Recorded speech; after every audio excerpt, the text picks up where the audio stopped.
උදෑසනක් සිරස TV ජීවිතයට ඉඩ දෙන තුලින් අද දවසේදී බොහොම අපූර්ව දෙයක් ගැන කතා බහ කරන්නයි සූදානම. දැන් උදේ ඉඳලම සතුටින් හිටියානේ නේද? හැබැයි මං චුට්ටක් බය කරන්නයි හදන්නේ.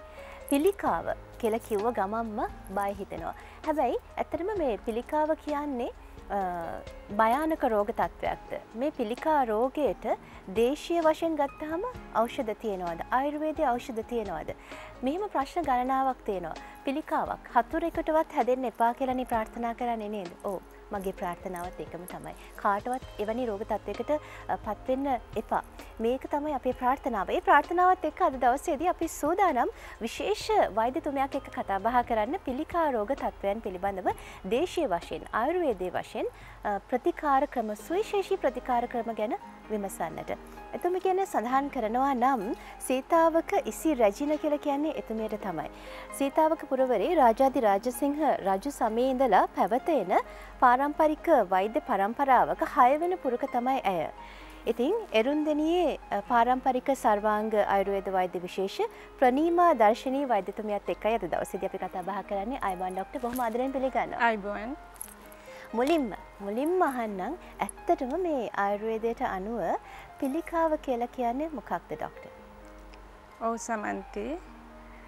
ඉස්සලම් බය කෙරුවානේ. ආයුර්වේදයට අනුව පිළිකාවක් කියලා කියන්නේ අත්‍තරම් පිළිකාවක් කියලා කෙටියෙන් කිව්වොත් ශෛලයක අනිසි වර්ධනයක් කියලා මේ අපි කවුරුත් දන්නවා. නමුත් දෝෂ ධාතු මල මූල්‍ය ශරීරාම් ආයුර්වේදය උගන්වනවා. ඒ ගැන මම පොඩ්ඩක් කියනවා. දෝෂ කියන්නේ ත්‍රිදෝෂය. ත්‍රිදෝෂය කියලා කියන්නේ වා පිත් සෙම් තුන. එතකොට ධාතු කියන්නේ ධාතු හතක් තියෙනවා. රස රක්ත මාංශ අස්ථි මජ්ජා ශුක්‍ර පුරිස කියලා. මල කියන්නේ ස්වේද මූත්‍ර පුරිස.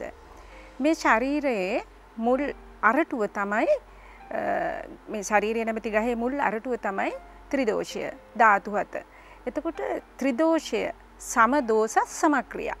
දෝෂය සම වුණොත් අපි කරන ක්‍රියාවන් සම වෙනවා.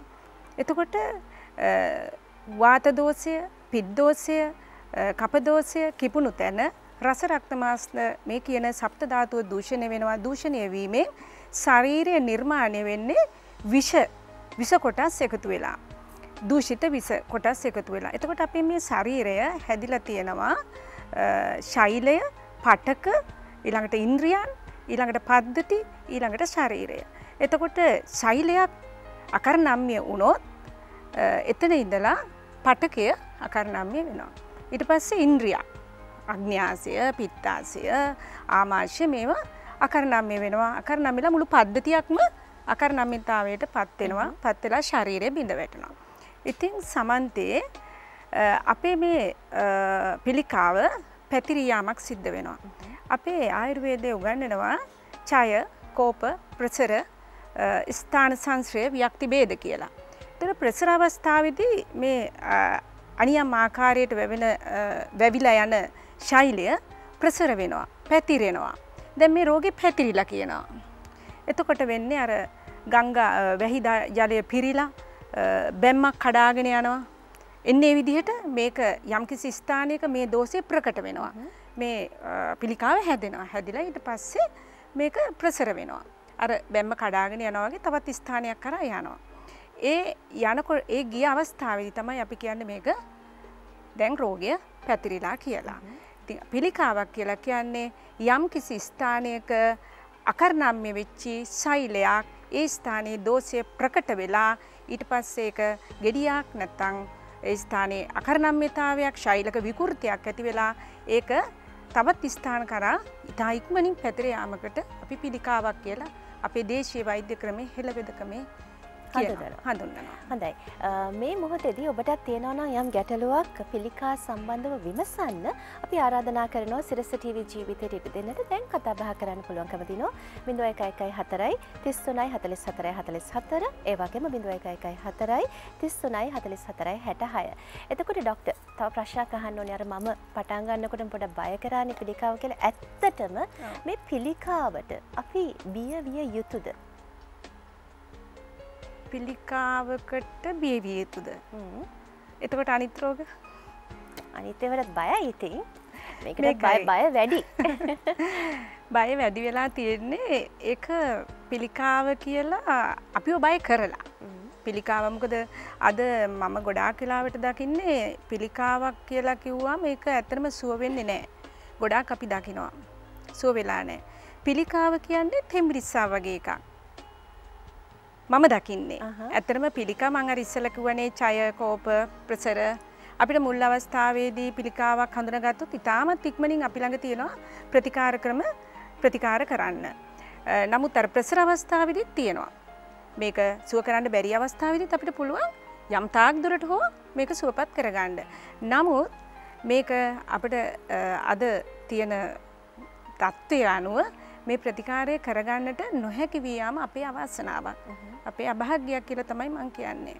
ඩොක්ටර් එතකොට දැන් මේ වෙනකොට අපිට තියෙන ප්‍රශ්න ගණනාවක් තියෙනවා. ඇත්තටම මේ පිළිකාව ඇති වෙන්න හේතු සාධක වෙන දේවල් මොනවද? ඒ පිළිබඳව ඔබතුමියකින් අපි විමසන්නට කැමතියි. සමන්ති මෙහෙමයි හේතු සාධක කියලා කියන්නේ අපේ රෝග බෝ වෙන රෝග හා බෝ නොවන රෝග කියලා කොටස් දෙකකට බෙදනවානේ. ඒතර බෝ වෙන රෝග තමයි අදට නම් දැන් ගොඩක් ඒවා දුර්ලභයි. සරම්ප, පැපල, කම්මුල් ගාය, එතකොට උණ, සෙම්ප්‍රතිස්සාව, කැස්ස, සමේ රෝග, දැන් අදට පවතින ප්‍රසිද්ධ රෝගයක් වෙන කොවිඩ්. ඉතින් මේවා බෝ වන රෝග. ඒවා ඉතින් අපේ අපිරිසිදුකමින් යම් විස බීජ වලින් ඒ වගේ දේවල් වලින් හැදෙනවා. බෝ නොවන රෝග අපි දාගන්න ලෙඩ. අපි දාගන්න ලෙඩක් තියෙනවානේ. ඒවා තමයි මේ බෝ නොවන රෝග. ඒ ගණයට තමයි මේ පිළිකාව හැදෙන්නේ. සාධක තමයි අපි අපත්‍ය කර ආහාර කාලයක් තිස්සේ ගැනීම. ඇත්තටම අපේ සිතුම් පැතුම් සදාචාර මේ සියල්ලම අපේ වෙනස් ආකාරයකට සිද්ධ වුණා. ආහාර ගැනීම, එතකොට අපි කන ක්‍රමය, කන රටාව, එතකොට මේ ආහාරය ගන්න ක්‍රමය, හදා ගන්න විදිහ මේ සියල්ල වෙනත් අතකට පත් වෙන්න ගියා. දැන් ඉස්සර තිබුණාද පිළිකාවල්? අපි අහලත් නැහැනේ පිළිකාවල්. නේද? මෑත යුගයේ දැන් හෙම්බිරිස්සාවටත් වැඩියෙන් තියෙනවා පිළිකාවල්. මේකට සාධක තමයි අපි ගන්න ආහාර ක්‍රම රටාව, අපි අපේ ජීවිතේ ජීවන ක්‍රමය වෙනස් වුණා. ඒකෙන් තමයි ගොඩක් දුරට මේ පිළිකාවල් හැදෙන්න සාධක වුණේ. ආහාර විහරණ රටාව. ආහාර විහරණ රටාව. හොඳයි. ඒ වගේම ජානවලිනුත් එනවා. ජානවලිනුත් එන ඒවා තියෙනවා. නමුත් ගොඩක් මේවා දාගන්න ලෙඩ විදියට තමයි මට කියන්න තියෙන්නේ. හොඳයි. අපි ඒ පිළිබඳව තවදුරටත් ඉදිරියේදී කතා බහ කරන්න සූදානම්ෙන් ඉන්නවා. ඒ වගේම ડોක්ටර්ගෙන් අහන්න ඕනේ තවත් විශේෂ දෙයක්. දැන් පිළිකා රෝග තත්ත්වයකට කෙනෙක් බඳුන් වෙලා ඉන්නවා නම් එයාට ප්‍රශ්නයක් තියෙනවා. එතකොට දැන් හදිස්සි දැන් මේ සියලු පරීක්ෂණ වාර්තාවලින් කියනවා දැන් පිළිකා රෝග තත්ත්වයකට ඔබ බඳුන් වෙලා ඉන්නේ කියලා. හොඳයි. එවැනි අවස්ථාවක මේ රෝගියාට යම් තීරණයක් ගන්නට වෙනවා. කායිකවත් මානසිකවත් විශාල පීඩාවකට පත් වෙනවා මේ රෝගී තත්ත්වයට පත් වුණාට පස්සේ ඇත්තටම මානසිකව සැහැණ වැටෙනවා. ඉතින් මෙවැනි අවස්ථාවක කෙනෙක් හිතනවා නම් ආයුර්වේද බෙහෙතකින් නැත්නම් මේ දේශීය ඖෂධ තුලින් මට සුවපත් භාවය ලබා ගන්න පුළුවන් කියලා ඒකට මම ප්‍රශ්නාර්ථයක් දානවා. ඔව් සමන්ත ඒක රෝගියා සහ රෝගියාගේ පාර්ශ්වයයි තමයි ගන්න ඕන තීරණය. දැන් ඒගොල්ලන් රෝගිය ගැන ඇත්තටම දැන් අපිට ගොඩක් පහසුයි. ගොඩක් රෝගීන් එයාගේ රෝගය දැනගෙන ඉන්නේ. අපිත් තියෙනවා දැන් ඉංග්‍රීසි වෛද්‍ය ක්‍රමේ රෝග හොයාගන්න වගේම අපිත් අපේ තියෙනවා රෝග හොයාගන්න ක්‍රම. අපි මේ රෝගය හොයාගන්නකොට එයාලගෙත් ඒ රෝග හොයාගෙන ඉන්නේ. ඉතින් අපිට ලේසි මේක දෙක එකට සමාන වෙනවද කියලා බලලා ප්‍රතිකාර කරන්න. ඒ වගේම අර වගේ අසරණ වෙච්චි ලෙඩෙකුට ඒ ආවත් අපිට පිළිසරණ වෙන්න පුළුවන්. දැන් අපි ඇත්තටම ඒ වගේ කරනවා. කොහොමත් අපිට එන්නේ හැලිච්ච ලෙඩුනේ. කොහේවත් කරගන්න බැරි, යන්න එන්න බැරි වුණාම තමයි දනගගා අපි ළඟට එන්නේ. ඉතින් ඒත් අපි අත දෙනවා ටිකක් හරි නැගිටව ගන්න. එහෙම තමයි සිද්ධ වෙන්නේ. එහෙම තමයි සිද්ධ වෙන්නේ. හොඳයි. ඒකත් බොහොම විශේෂ කාරණාවක් ඔබතුමිය සඳහන් කරපු. ඉතින් ඒ වගේම තවත් විශේෂ දෙයක් අපි දැනගන්න ඕනේ ડોක්ටර්. දැන් අපි කවුරුත් දන්නේ අපිට පිළිකාවක් තියනවද නැද්ද කියලා. මේ වෙලාවේ ඔබ කල්පනා කරනවා ඇති ඇත්තටම අපිටත් එහෙම රෝග තත්ත්වයක් තියනවද නැද්ද කියලා. මෙහෙම රෝග තත්ත්වයක් තියෙනවා නම් අපිට දැනගන්න පුළුවන්ද නිකන් పూర్ව කාලයේදී අපිට මේ රෝග ලක්ෂණ පෙන්눔 කරන්න පුළුවන්ද? පෙන්눔 කරනවද අපේ ශරීරය තුළදී? ඒවා මොනවද ડોක්ටර්? ඇත්තටම ඔව්. අපි මේක ගැන හිතන්නේ. හිතන්නේ කියන්නේ අපේ ශරීරය ගැන අපි කවුරුත් හිතන්නේ නැහැනේ. දැන් අපි කාලයක් අපේ ඇඟේ සමහර විට ගෙඩියක් එනවා, පළුවක් දානවා, හැම පැලෙනවා, ගිලින්න බෑ. එතකොට සමහර විට ඇස්වල ආබාධ, සමහර මේ සුළඟිල්ලේ හිරි වැටීම වෙන්න පුළුවන්. පොඩි දෙයක් වෙන්නේ. අපි මේවා ගොඩක් දුරට හිතන්නේ අපේ දෛනික කටයුතු ඊට වැඩිය වැඩි නිසා අපි ඒව පස්සෙන් දුවනවා. අපි හිතන්නේ කවදාවත් අපේ ශරීරයේ රෝගයක් පිළිකාවක් ගැන කොහොමවත් හිතන්නේ පොඩ්ඩක් හිරිවැටීමක් තියෙන්නේ, ඉන්නෙක් ආවේ, කකුල පැදිලා තියෙන්නේ, කකුල ඉදිමිලා තියෙන්නේ, ඇඟ කසනවා ටිකක්, අපි ඒව හිතන්නේ. ලූස් මෝෂන් යනවා, ඒකත් සමහරට අජීර්ණයක් කියලා හිතනවා, බඩ රිදෙනවා, පපුව රිදෙනවා, පොඩ්ඩක් එහෙම කියලා දැන් අපි ඒව ගණන් ගන්නෙ නෑ. ඒක නිසා අපිට ගොඩක් වැරදි වෙන්නේ. අපිට වැරදි වෙන්නේ ඔන්න ඔතන. නමුත් මම කියන්නේ අපිට පූර්ව රෝග හැම වෙලාවෙම පෙන්නනවා. දැන් ඇඟ කසනවා නම් දිගින් දිගටම කෙනෙකුට අපි හිතන්න ඕනේ පොඩ්ඩක් අක්මාව ගැන. අපිට උගුර හිර වෙනවා නම්, ගිලින්න බැයි නම් අපි හිතන්න ඕනේ අපි අපේ ගර්භය විශේෂයෙන් කාන්තාවක් නම් අපි හිතන්නේම නෑනේ උගුර වෙන උගුරේ දෙයක් කියලා හිතනවා. ඇත්තටම අපි ගර්භාෂය ගැන ටිකක් හිතන්න ඕනේ. ගර්භාෂයේ කැන්සර් එකක් වගේ දෙයක් ආවට පස්සේ අපේ තයිරොයිඩ් හෝමෝන් අපේ බැලන්ස් නැතුව යනවා. එතකොට අපිට උගුරේ ප්‍රශ්න ඇති වෙන්න පුළුවන්. ඒ වගේම ඔය පියයුරු වල ගැටිති සාමාන්‍යයෙන් තද ගැටිති වෙන්න පුළුවන්. සාමාන්‍යයෙන් ඒවා එහෙට මෙහෙට පණින ගැටිති වෙන්න පුළුවන්. ඒ වගේ සුළු සුළු දේවල් අපිට පේනවා. ඒ වසා ගැටිති ඇති වෙනවා. රෝග ලක්ෂණ පෙන්වන්න නොකරනවා නෙවෙයි. කැස්ස, කෙටි හුස්ම, ඇවිදින්න බෑ. ටිකක් ඇවිදිනකොට පොඩක් හුස්ම ගන්න අපහසු ගතිය ඇති වෙනවා. නිතර නිදිමත බර ඇති වෙනවා. මේ වගේ රෝග ලක්ෂණ තියෙනවා නැත්තේ නෑ. නමුත් අපි ගණන් ගන්නේ නෑ. අන්න ඒක තමයි අපිට තියෙන මේ අවධානම. මේ ඉතින් මම හැමදෙනාගෙම ඉල්ලා සිටින්නේ අපිට ඒ වගේ රෝග අනිත් එක තමයි මම තවත් කියන්න කැමතියි අපි ළඟට ගොඩාක් රෝගීන් එනවා. මේ ඔසප් චක්‍රය ගැන මේක ඒ වගේම දරුවන් අහිමි. දරුවෝ හැදෙන්නේ නෑ කියලා. ඉතින් මම මේ හැමදෙනාටම කියනවා මේවාට හේතු තියෙනවා. ඔසප් චක්‍රය හැදෙන්නේ නැත්නම් දරුවා මල්වර වෙලා එයාගේ ඉතා ඉක්මනින් සෝදිසි කරන්න ඕනේ අම්මා කෙනෙක් විදිහට මල්වර වීමෙන් පස්සේ අනිවාර්යයෙන්ම මාසයකට වරක් ඔසප් චක්‍රය සිද්ධ වෙන්න ඕනේ. එහෙම නැත්නම් එයා රෝගියෙක් බවට පත් වෙනවා. දරුවෙක් හදන්න ඉන්න අම්මා කෙනෙක් කියන්නේ මල්වර වෙනවයි කියන්නේ එයා අම්මා කෙනෙකුට සුදුසු තත්ත්වයට පත් වුණා කියලා අපි දන්නේ. ඉතින් ඒක නිසා ගොඩාක් දුරට මේ ඔසප් චක්‍රයේ වෙනස් වීම කාන්තාවන්ගේ ගැබ්ගල පිළිකාවල් ඒ වගේම පියයුරු පිළිකාවල් වලට හේතු වෙනවා. ඒක නිසා මේවා ගැන දැඩි අවධානයක් යොමු වෙන්න ඕනි කියලා මම මේ අම්මලාගෙන් කාන්තාවන්ගෙන් වැඩිහිටියෙන් ඉතා ආදරෙන් ඉල්ලා සිටිනවා ගැන හොඳින් සලකා බලා කටයුතු කරන්න කියලා. මම ස්තුතියි ડોක්ටර් මේ වෙලාවේ අපිට කෙනෙක් ඉන්නවා ප්‍රශ්නයක් යොමු කරන්න 0114 33 44 44 සනත් රත්නපුරේ සිට. අයිබෝන් සනත්. අයිබෝන්. අපේ අම්මට දැන් මේ ළඟදියක් අඳුරගත්තා දිගේ පම්පැත්තේ පිළිකාවක් වර්ධනය වෙමින් තියෙනවා කියලා. ඉතින් කරාටිගේ හොස්පිටල් එකට ගිහිල්ලා කරගත්තා. ඉතින් දැන් ඇතුළේ තියෙන අම්මට ඒ කිරණ අල්ලනකොට අම්මට සම්පූර්ණයෙන්ම අර අම්මව මේ ගොඩක් හප්පානි කිව්වා. අම්මා කියන්නේ වශයෙන් එකත් එක්කෙන් බැරි පැත්තට එනවා. ඉතින් දවස් 10ක් වගේ අරගෙන අපි ආයෙ ගෙදරට යනවා. ඔව් දැන් ඉදිරියට ඔබතුමා අම්මට කිරණ අල්ලන්න බලාපොරොත්තුවක් තියෙනවද නැද්ද? ඔබතුමා ඉදිරියට අම්මට කිරණ ඇල්ලීමට බලාපොරොත්තුවක් තියෙනවද නැද්ද? තියෙනවා. දැන් තියෙන ගැටලුව මට පැහැදිලි නෑ. ඔහු සඳහන් කරන්නේ ડોක්ටර් අම්මා දැන් ගොඩක් අප්‍රාණිකයි, ගොඩක් දුර්වල වෙනවා මේ ප්‍රතිකර්මය තුළින් කියලා.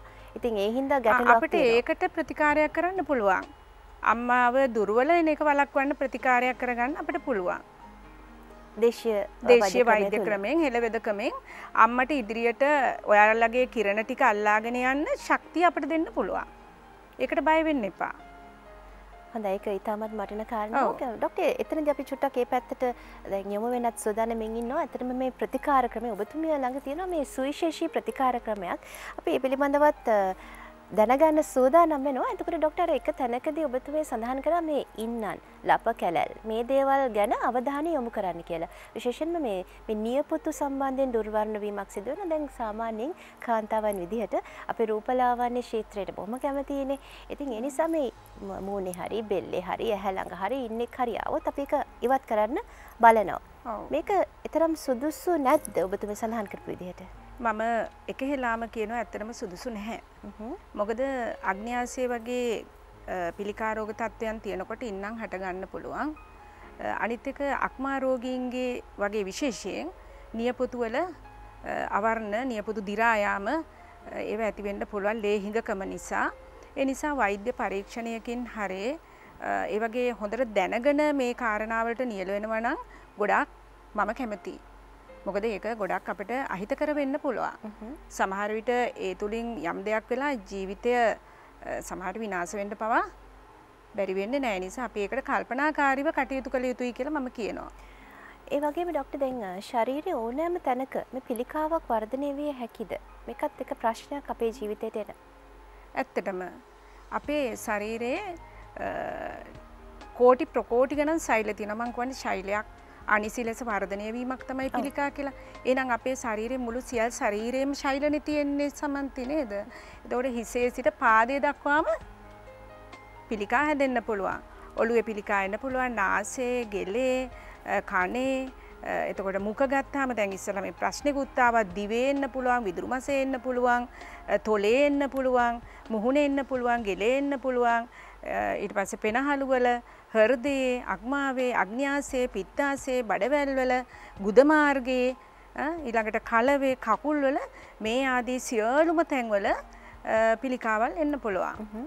හොඳයි ડોක්ටර් අපිට තවත් දුරකථන ඇමතුමක් ලැබිලා තියෙනවා 0114 33 44 66න් නිශාන්ති මතුගම ඉඳලා. අයබෝ නිශාන්ති. ක්‍රිෂාන්ති අයබෝන්. මං හිතන්නේ ගැටලුවට සූදානම් වෙනවා. අපි අතරතුරේදී මේ ડોක්ටර්ට තවත් ප්‍රශ්නයක් ඉදිරිපත් කරන්න කැමතියි. දැන් ඔබතුමිය වසර ගණනාවක් තිස්සේ මේ පිළිකා රෝගයට බෙහෙත් කරන ડોක්ටර් කෙනෙක්, දේශීය ආයුර්වේද වෛද්‍යතුමියක්. එතකොට ඔබතුමිය ළඟ තියෙන මම අර ඉස්සෙල්ලා කිව්වා වගේ මේ සුවිශේෂී ක්‍රමවේදයක් ගැන කතා බහ කරමු. ක්‍රිෂාන්ති ඉන්නවා මං හිතන්නේ. අයබෝන් ක්‍රිෂාන්ති. අයබෝන්.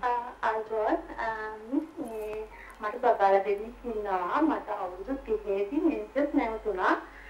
මට ඔය ડોක්ටර් කියන වැඩ ඔක්කොම කියන්නේ හාති ගතිය, මහන්සි ගතිය ඒ දේවල් තියෙනවා. නමුත් කොහොමද චෙක් කරා නෝමල් මට දැනගන්න පුළුවන්ද මට මොකක්ද ප්‍රශ්නයක් තියෙනවද කියලා. දැන් මට 37ක් වෙනවා. අවුරුදු 7ක් මෙන්සස් හැදුන්නේ නැහැ. මෙහෙමයි දරුවෝ. ඔයාට ඇහෙනවද මං කියන එක? ඔයාට සමහර විට පිළිකාවක ආරම්භයක් වෙන්නත් පුළුවන්. මම කියන්නේ ඔයාට පිළිකාවක් කියලා. බය වෙන්නත් එපා. මොකද ඒකට හේතුව ඒවට රෝගවලට නිවාරණ ක්‍රම තියෙනවා. නමුත් ඔයා ටිකක් සැලකිලිමත් වෙන්න ඕනේ. ඔයාගේ පරම්පරාව දිහා බලන්න අම්මලගේ ආච්චිලගේ ඔසප් චක්‍රය කොහොමද කියලා. ඒගොල්ලන්ගේ කොයි කාලවලද ඔසප් චක්‍රය නැවතුනේ කියලා. ඒ ටික බලන්න. ඒ වගේම අපිට සාමාන්‍යයෙන් පිළිකාවක් හඳුනා ගන්න සෛල වන් කිව්ව ඉස්සරලා වර්ධනය වෙන්න ඕනේ. දෝෂය තියෙන තැන ඒක ප්‍රකට වෙන්න ඕනේ. ප්‍රකට වෙලා පිළිකාවක් හැදුනට පස්සේ තමයි අපිට ওই වෛද්‍ය පරීක්ෂණ වලින් මේක පිළිකාවක් කියලා හරියට තක්සේරු කරන්නේ. ඒක නිසා ටිකක් කල්පනාකාරී වෙලා තව ටිකක් එක්ක දේශීය වෛද්‍ය ක්‍රමයකට හරි පත් වෙලා ඔයාගේ රෝගය ගැන ටිකක් හොයලා බලලා කටයුතු කරගත්තා නම් ඔයාට ওই දැනෙන්නේ පූර්ව ලක්ෂණයක්නේ. ඉතින් ඒ පූර්ව ලක්ෂණ තියෙන නිසා ඔයා පොඩ්ඩක් කල්පනා කරලා දේශීය වෛද්‍යවරයෙක් වෙත හරි යොමු වෙලා ප්‍රතිකාරයක් ගන්නවා නම් හොඳයි කියලා මම ඔබතුමියට කියනවා. බොහොම ස්තුතියි ක්‍රිෂාන්ති. ඒ වගේම අපි ප්‍රාර්ථනා කරන්නේ එහෙම රෝග තත්ත්වයක් ඇති වෙන්නේ නැහැ. බය වෙන්න එපා. අපි පුංචි විරාමයක් අරගෙන ඉමු.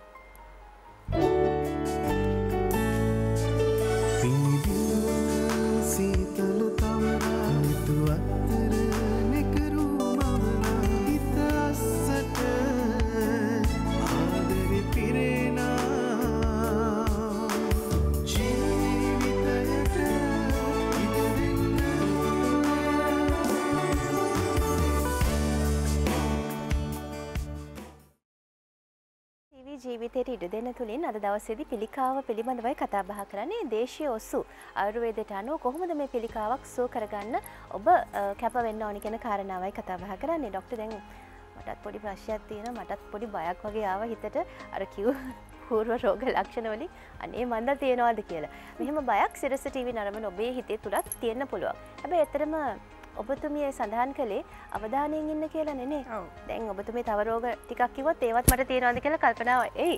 අනිවාර්යෙන්. මොකද ඒ ගැන කියන්නේ? බය වෙන්න එපා නේ. නෑ බය වෙන්න එපා. මේකනේ දැන් මම කිව්වා හතිය තියෙන්න පුළුවන්. මහන්සි දැනෙන්න පුළුවන්.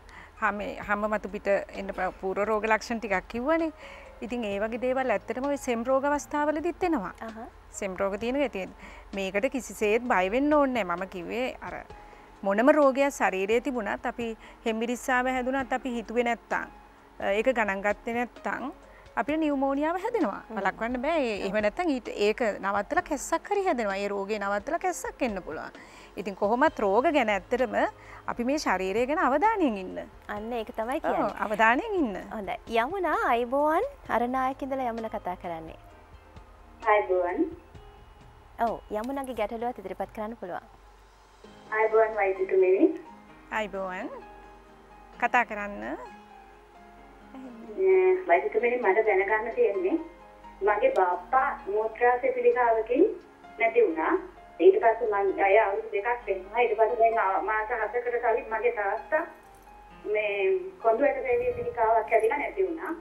ඊට පස්සේ දැන් මගේ නැන්දලා දෙන්නෙක් ඉන්නවා. ඒ වගේ අවදානම් තත්වයක දැන් ඔහල්ගත වෙලා ඒ දෙන්නත් ඉන්නේ. ඒක නිසා මට දැනගන්න තියෙන දැන් මම අවුරුදු 48ක් වෙනවා.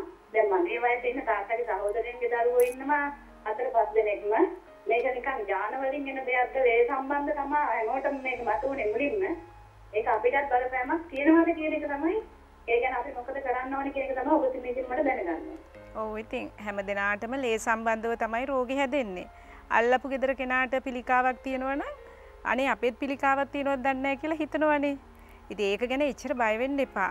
දැන් එක්කෙනෙකුට තියෙන්නේ කොඳුයට පේලිය පිළිකාවක් නේද? තාත්තට තිබුණේ ෆොස්ෆේට් ග්ලෑන්ඩ් එකේ පිළිකාවක්. එතකොට තාත්තට කොඳුයට පේලිය බාප්පට තිබුණේ මූත්‍රාශය. මූත්‍රාශය. මෙහෙමයි ඒක ජාන වලින් වෙන්න පුළුවන්. නමුත් මේක හැමදෙනාටම ජාන වලින් ආවා කියලා මේ පවුලින් ඔක්කොටම මේක හැදෙන්නේ නැහැ.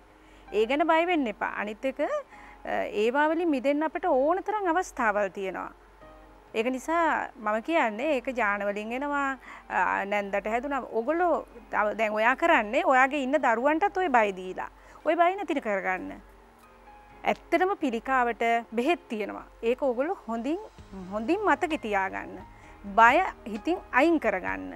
ඔයාලා හෙම්බිරිස්සාවක තත්යකට එන්න. ඇවිල්ලා කටයුතු කරගෙන ඔයාලගේ ওই තියෙන බය දුරු කරගෙන ওই පිළිකා රෝගය කියන එක නැති කරන්න තුරන් කරලා දාන්න. ගහක් මුලින් උදුරලා උගුල්ලලා දාන්න. ඒක හිතේ තියාගන්න එපා. හොඳයි. දැන් ඔබතුමිය සඳහන් කරා විශේෂ දෙයක්. පිළිකාවට බය වෙන්න එපා. පිළිකාවට බෙහෙත් තියෙනවා කියලා. මේ ඇහුවමයි.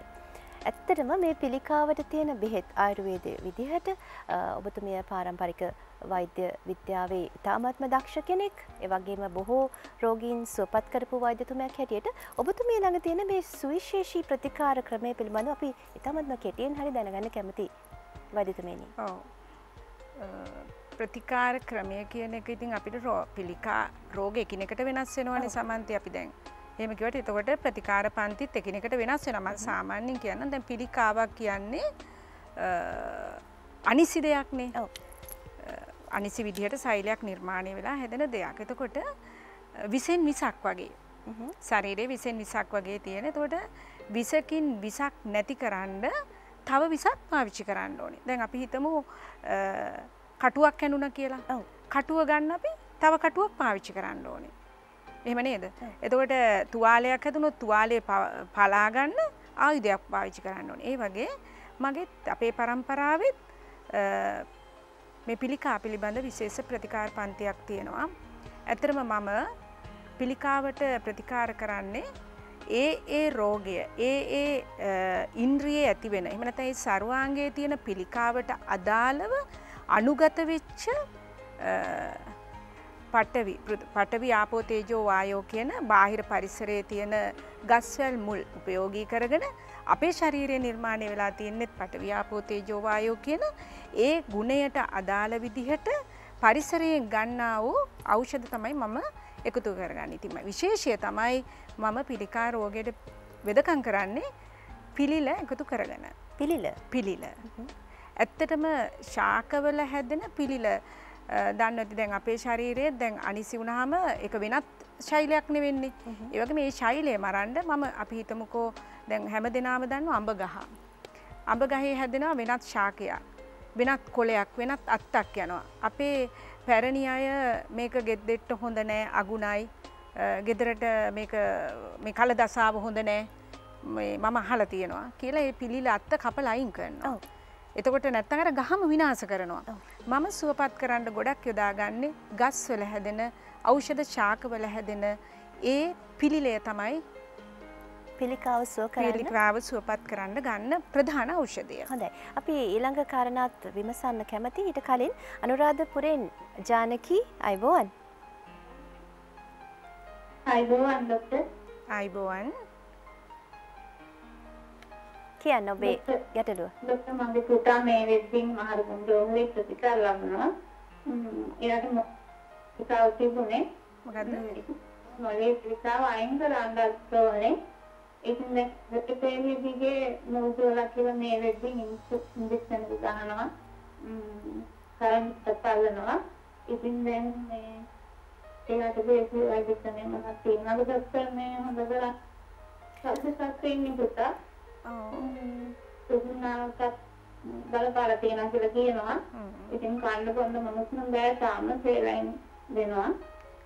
ඒකත් තමයි ඉන්නේ ડોක්ටර් මේ මොනවද වෙනවද දේශීය වෛද්‍යකමේ එයා වේද සංගුපිල තමයි දැනගන්න ඕනේ. අපිට උත්සාහයක් දරන්න පුළුවන්. මෙහෙමයි. දැන් රෝහලේ ඉන්නවා. එතකොට රෝහලේ ඉන්නකොට අපිට රෝහලේ තියෙන ප්‍රතිකාර පන්තිය කරන්නම වෙනවා. එතකොට මෙයා රෝහලෙන් ප්‍රතිකාර පන්තිය කරලා ඉවර වුණාට පස්සේ අපිට පුළුවන් එයාට ප්‍රතිකාර පන්තියක් පටන් ගන්න. ජීවිතය ආරක්ෂා කරගන්න පුළුවන්. අපි ඒ වගේ ලෙඩුන්ට ප්‍රතිකාර කරනවා. ඒක නිසා ඒ ගැන සැක තියාගන්න නැතුව දරුවව දැන් රෝහල්ගත කරලා ඉන්න දරුවගේ ඒ රෝහලෙන් කරන ප්‍රතිකාර ටික හරියට කරගන්න. කරගෙන ගෙදර තියාගෙන නිකන් ඉන්න එපා. දරුවව සොයා බලලා විශේෂ වූ දේශීය වෛද්‍ය ඔයාලා කැමති නම් දේශීය වෛද්‍යවරියකෝ වරයෙකු ළඟට යොමු කරන්න. මම හිතන විදිහට අද ශ්‍රී ලංකාව පුරා හොඳ පිළිකා අපි වගේම හොඳ පිළිකා රෝග නිවාරණය කරන වෛද්‍යවරු ඉන්නවා. හැකි ඉක්මනින් යොමු වෙලා උපදෙස් අරගෙන දරුවව සුව කරගන්න මාර්ගය හදාගන්න. ඉතින් ඔබතුමියට මම කියන්නේ බය වෙන්න එපා දරුවා ගැන. හොඳයි. බොහොම ස්තුතියි ડોක්ටර්. කිනා වෙලා සතුටින් හිටියට කොයිතරම් බරක් හිතේ තියනවද? කොයිතරම් දුකක් හිතේ තියනවද? පුංචි විරාමයක් ලබා ගන්නවා මේ මොහොතේදී.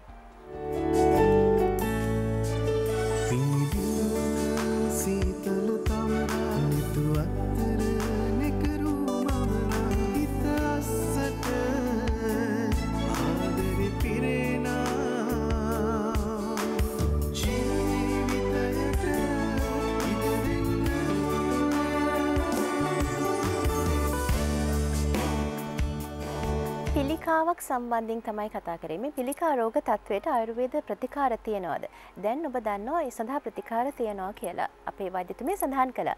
එතුමිය සඳහන් කළේ මේ විෂ නසනවා වගේ පිළිකාව නසන්න පුළුවන් පිළිලයකින් ගස්වල හැදෙන ඖෂධීය පිළිලයකින්. ඊට අමතරව ડોක්ටර් තවත් මොන හරි ඔබතුමියගේ මේ ඖෂධ පන්ති තියනවාද? ප්‍රතිකාර පන්ති තියනවාද? ඔව් සමන්ති. දැන් අපි එක දෙයක් ගැන විතරයිනේ කිව්වේ පිළිලයක්. අපේ පාරම්පරික වෙදකමේ අපි රස වෛද්‍ය ක්‍රමය භාවිතා කරනවා පිළිකා රෝගීන් වෙනුවෙන්. ඒ රස බෙහෙත් කියන්නේ මොනවද කියලා සමහර විට දන්නේ නැතුව ඇති. රත්තරන්, රිදී, මුතු මැණික් මේවා ගැන කියනකොට බයත් වෙයි සමහරවිට. මේවා තමයි අපි රස මාරණය කරලා හදාගෙන ওই මකරද්දජේ වගේ බෙහෙත් ගැන දන්නවා බොහෝ දෙනෙක්. ඒ වගේ පිළිකාවලට සීමා වුණු බෙහෙත් කාණ්ඩයක් අපි හදාගෙන තියෙනවා. විශේෂිත වූ. එතකොට අපි ඔය දැන් අක්මා රෝගීන්ගේ වතුර පිරෙනවා බඩට ඒ වගේ අවස්ථාවලදී අපි රස වෛද්‍ය ක්‍රමය එතෙන්දී පාවිච්චි කරනවා. ඒක අපි රෝග නිర్ణයෙන් තමයි අපි තේරුම් කරගන්නේ මේ රෝගියාට මොනවද දිය යුත්තේ. පිළිල සම්බන්ධවද රස වෛද්‍ය ක්‍රමයේද එහෙම නැත්නම් පිටින් තෙල් අපි පිටින් තෙල් ගාලා ඒ වගේ දේවල් කරලා යම් යම් පිළිකාවල් සුව කරන අවස්ථාවල් තියෙනවා. ඒක රෝගෙන් රෝගයට වෙනස් වෙනවා. කරන ප්‍රතිකාරය. එතකොට අපේ රෝග ප්‍රතිකාර පන්තියක් තියෙනවා. මගේ රෝගේ කියන්නේ දැන් පිළිකාවක් හැදෙනවා කියලා ඇත්තටම කියන්නේ සම්පූර්ණ රෝගියාගේ ප්‍රතිශක්තිය නැතිම කරලා දානවා. ප්‍රතිශක්තියක් ඇත්තෙම නැහැ. ඉතින් අපේ වෛද්‍ය ක්‍රමේ පළවෙනි දේ තමයි ප්‍රතිශක්තියක් දීම. ඒකට තමයි අපි විශේෂිත වූ කැඳක් දෙනවා. කොහොම හරි කැඳයක පවා ගන්නවා. ඊට පස්සේ තමයි ක්‍රමක්‍රමයෙන් අපි රෝගියාට බෙහෙත් ටික දෙන්නේ. රස වෛද්‍ය ක්‍රමයෙන් හෝ අපි රස වෛද්‍ය ක්‍රමය බෙහෙත් දෙන්නේ ගොඩාක් අන්තිම ලෙඩෙකුට. ඒ කියන්නේ රෝගය සුවපත් කරන්න බැරි තරමට රෝහල්ගත වෙලා ගෙදර ගෙනල්ලා ඔහේ පැත්තකට වීසි කරලා දාන ලෙඩුන්ට අපි රස වෛද්‍ය ක්‍රමය මේ පාවිච්චි කරනවා. ඒකට හේතුව තමයි සමන්ති අපිට අර දැන් පත භාගයක් දෙන්න, උදේ හවස පතක් දෙන්න, රැයට පතක් දෙන්න, අතරට පත භාගෙ ගාන දෙන්න මේ වගේ රෝගීන්ට ගන්න අමාරුයිනේ. ඒක නිසා අපි පොඩි ප්‍රමාණයක් කියන්නේ ඉස්සර තියෙනවා කන් හැන්ද කියලා. ඒ වගේ හැන්දකින් තමයි බොහොම පොඩි ප්‍රමාණයක් දිවට දාලා ඒකට අනුපානයක් දෙනවා. ඒ අනුපානයත් එක්ක මේ රෝගියාගේ ශරීරගත කරනවා. ඒක අපි තීරණය කරන්නේ රෝගය අනුව. කොහොමද දෙන්නේ කියලා. ඒ වගේ වෛද්‍ය ක්‍රම තමයි අපි ළඟ තියෙන්නේ. ඒ ක්‍රම තුලින් තමයි අපි මෙච්චර තාක් දුරට ඉදිරියට ඇවිල්ලා රෝගීන් සුවපත් කරන්න සූදානම් වෙලා ඉන්නේ. එතකොට දැන් කෙනෙකුට හිතෙන්න පුළුවන් මේ කසාය වර්ග එහෙම බොන්නේ කොහොමද? කසාය වගේ දේවල් බොන්න හරි අමාරුයි. මොකද පිළිකා රෝග තත්ත්වයක් කෙනෙකුට ඇති වුණාට පස්සේ කෑම අරුචිය කියන දේ ප්‍රධාන වශයෙන්ම ඇතිවන කාරණාවක් කියලා අපි අහලා තියෙනවා. ඔව්. ඇත්තටම කෑම අරුචිය මම ඉස්සෙල්ලත් කිව්වා. ඒක නැති කරන්න තමයි අපි අර දෙන්නේ කැඳ එක. ඉතින් කැඳක් ලිව්වහම ගොඩක් වෙලාවට අපේ ක්‍රමවේදයක් තියෙනවා. මොකද බෙහෙත් ටික සාප්පුවෙන් අරගෙන ගිහිල්ලා බොන අරිෂ්ටයක් නෙමෙයි දෙන්නේ. රෝගයට අනුව නියම ප්‍රතිකාරයක් දෙන්නේ. ඉතින් මේ ප්‍රතිකාරය දිහා බලනකොට අපේ පරම්පරාවේ තියෙන රෝගපන්තිය ටිකක් වෙනස්. ඒකට හේතුව තමයි අපි ඒ පිළිකා රෝගියාට රාත්‍රියට කසායක් තියෙනවා, උදේ හවස දෙන්න තියෙනවා, 10ටයි 4ටයි දෙන්න තියෙනවා, සමහර විට දවසකට වේල් 8ක් වැටෙන්න දෙන්න තියෙනවා, උදේ කැඳේකින් තමයි පටන් ගන්න ඕනේ, සමහර විට යාට තෙල් අභ්‍යංගයක් කරන්න සිද්ධ වෙනවා. තේරුණාද? ඊට පස්සේ යාට නැහැවීමක් සමහර විට කරන්න සිද්ධ වෙනවා. ඒ වගේ පන්තියක් කරන්න තියෙනවා. එතකොට ඇත්තටම ඔය කියපු ප්‍රශ්නය කොහොමද මේක කරන්නේ? කොහොමද මේ බෙහෙත් හොයන්නේ? ගැටලුවකටපත් වෙනවා. මටත් තියෙන ගැටලුව ඕකම තමයි. හේතුව අපිට ගොඩාක් වැඩ කරන්න තියෙන්නේ. ගොඩාක් රෝගීන්ට බෙහෙත් තියෙනවා. අපිට මේ බෙහෙත් ටික අර මේ වෙලාවේ මම පණිවිඩයක් හැටියටත් ඒක කියනවා. අපිට මේ බෙහෙත් හොයා ගන්න බෑ. බෙහෙත් හොයාගන්න හරි අමාරුයි. අපිට බෙහෙත් ටික හදලා දෙන්න බෑ. ඒකට ප්‍රධානම හේතුව තමයි ඊටමත් ඉහළ මට්ටමක පවතින මිල. එතකොට ඒ ඉහළ මට්ටමක පවතින බෙහෙතක් හදලා අපි ලෙඩකුට දෙන්න බෑ පොඩි මුදලකට. ඒකත් ප්‍රශ්නයක් තමයි. ඒක විශාල ප්‍රශ්නයක්. ડોක්ටර් එතකොට ඔබතුමියකින් තවත් විශේෂ කාරණාවක් දැනගන්න අපි කැමතියි. දැන් මේ විදිහට ප්‍රතිකාර ගැන ඔබතුමිය සඳහන් කරා වගේම එදිනෙදා ජීවිතය තුළ අපේ ආහාර විහරණ රටාවන් වෙනස් වෙලා කියලා ඔබතුමිය සඳහන් කළානේ. ඇත්තටම අපි දැන් පිළිකා රෝග තත්ත්වයක් තිබුණත් නැතත් විශේෂයෙන්ම වැඩි වශයෙන් අපිට ආහාරයට ගන්න අපේ ආහාරයට එකතු කරගන්න පුළුවන් හොඳ දේවල් මොනවද ડોක්ටර්? ඇත්තටම හොඳ දේවල් කියන්නේ ගොඩාක් වෙලාවට අපේ ගෙවත්තේ හදා ගන්නා එළවලු, පළතුරු, ඇට වර්ග, ධාන්‍ය වර්ග, පළ වර්ග කියන්නේ වැල් වල හැදෙන අවර, දඹල, ඒ වගේ දේවල්. එන්නේ ඒ වගේ දේවල් අපි හැම වෙලේම පාවිච්චියට පරිභෝජනයට ගන්නවා නම් අපිට මේ කැන්සර් විතරක් නෙවෙයි මොනම ලෙඩක්වත් ශරීරයට බෝ නොවන රෝග ගණයේ තියෙන කිසිම ලෙඩකට යන්නේ නැතුව තියාගන්න පුළුවන් මේ ශරීරය. දීර්ඝායුෂ ලබන්නට පුළුවන්. ස්වස්ථතාවය රකින්නට පුළුවන්. නිරෝගීකම රැක ගන්නට පුළුවන්. ඉතින් ඒකට අපි පිවිසෙන්නේ නැතිකම තමයි තියෙන්නේ. දැන් මම හිතනවා දැන් අද නගරයට එන්න සමහර අය මේ දැන් මම කිව්වත් දේවල් අඳුරන්නේ නැහැ. ආහාර වර්ග. කියන්නකො බලන්න. දැන් අපි දන්නවා දැන් අපේ ගොඩක් අය ඇපල්, පෙයාස්, මිදි. දැන් ගෙදරකට ගෙන අරගෙන ගියත් ගන්නේ ඇපල් ටිකක්, පෙයාස් ටිකක්, මිදි ටිකක්. ඒ ටිකක් තමයි දාගෙන යන්නේ. ඊළඟට කේක් ගෙඩියක් එහෙමනේ අරගෙන යන්නේ. ඉතින් මේ ඒවට වැඩිය හොඳයි ඇත්තටම ගෙදර තියෙනවා නම් පලාමිටියක් කොළ ටිකක් කොහිල ටිකක් අපි ගම්බද ඉන්නවා නම් කැබෙල්ල දළු ටිකක් මැල්ල කොළ ටිකක් තුඹ කොළ ටිකක් කරපිංච කොළ ටිකක් රණවරා කොළ ටිකක් ඒ වගේම මම කියන්න කැමතියි රත් කරල් හැබ බිම් කරල් හැබ මෙන්න විශේෂිත වූ බෙහෙතක් මෙන්න මේකෙන් අපිට ගොඩාක් දුරට හොයාගන්න පුළුවන් හරි ගෙවත් ඒ වවා ගන්න පුළුවන් හරි නම් ගොඩක් වටිනවා මේකෙන් අපිට පුළුවන් විශාල විදිහට මේ පිළිකා රෝග දුරු කරගන්න. ඒ වගේම ශරීරයේ මං කිව්වා වාපිත් සෙම්තුන කිපෙනවා කියලා. දෝෂ විෂමතාවය ඇති වෙනවා කියලා. අන්නේ විෂමතාවය නැති කරගන්න පුළුවන් ඒ කරල් හැබ.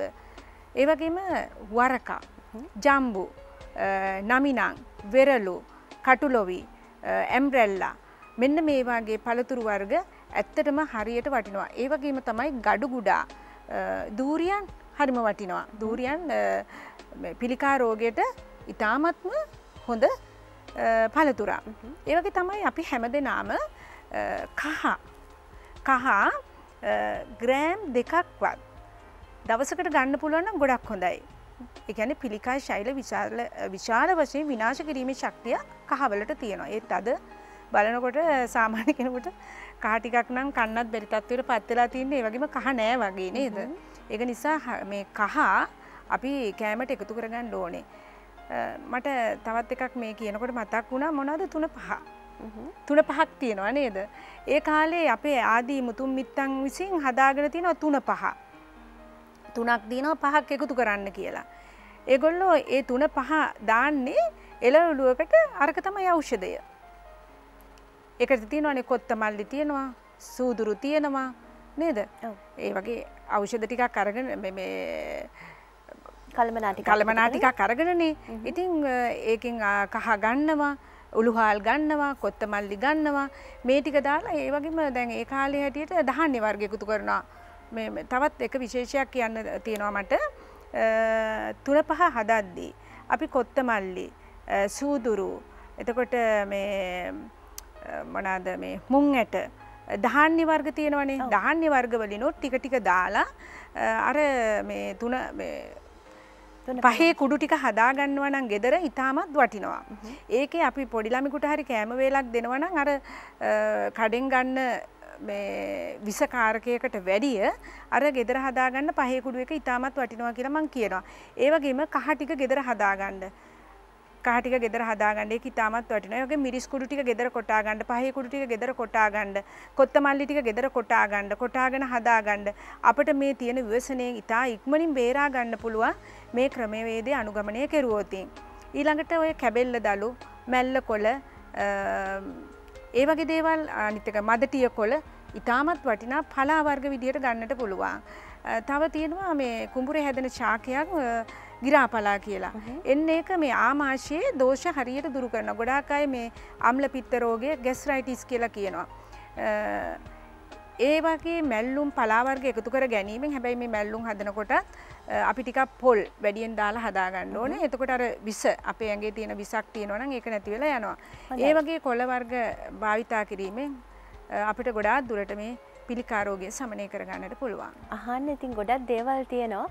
ප්‍රශ්න ගොඩාක් තියෙනවා මේ ආහාර පාන ගැන, විහරණ රටා ගැන අහන්න අපි තව දවසක මුණ ගැහෙමු ડોක්ටර්. බොහොම ස්තුතියි අද දවසේදී සිරස ටීවී ජීවිතයට ඉඩ දෙන්න තුලින් ඔබතුමියත් එක්ක කතා බහ කරන්න අපද මේ ඔබතුමිය කාර්යබහුල කෙනෙක් මැදිරියට ආවට එරුන්දෙණියේ පාරම්පරික සර්වාංග ආයුර්වේද වෛද්‍ය විශේෂ ප්‍රනිමා දර්ශනී වෛද්‍යතුමියයි අද දවසේදී කතා බහට එකතු වුණේ. ඉතින් තවත් දවසක කතා බහ කරන්න සූදානමින් අද දවසේදී අපි සමුගන්නටයි මේ සූදානම් වෙන්නේ. බොහොම ස්තුතියි ડોක්ටර්. බොහොම ස්තුතියි.